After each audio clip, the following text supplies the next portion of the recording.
இந்த இல்லத்தரசிகள், குடும்ப தலைவிகள் அவர்கள் படக்கூடிய வேதனைய கார்த்திகா ஒரு கவிதையில் எழுதியிருப்பாங்க. நாங்களும் மின்விசிறிதான், ரெக்கைகள் இருந்தும் வீட்டுக்குள்ளேயே சுற்றி கொண்டிருக்கிறோம். படிச்சிருக்கோம்பா, வீட்டை விட்டு வெளியே போக முடியலையே. இடது பக்கம் மகளும் வலது பக்கம் மகனும் என்னை பார்த்து படுத்து கொண்டிருக்க நான் மல்லாந்து உத்தரத்தை பார்க்கிறேன். உத்தரத்தில் தூக்கு போட்டு தொங்கிக் கொண்டிருக்கிறது எனது வாழ்க்கைன்னு எழுதியிருப்பாங்க.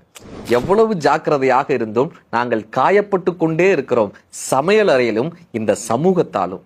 நானும் என் கணவனும் ஒரே வீட்டில் தான் இருக்கிறோம். ஆனால் இரு கோள்களுக்கு இடையே இருக்கக்கூடிய இடைவேளை எங்களுக்குள் இருக்கிறது. என் கணவனும் அன்னப்பறவையும் ஒன்றுதான். குறைகளை மட்டும் பிரித்து எடுத்து காட்டுகிறார்.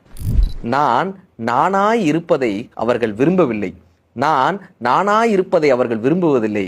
உருமாறுவதில் எனக்கு உடன்பாடில்லை. அதனால் அவருக்கு என்னை பிடிக்கவில்லை.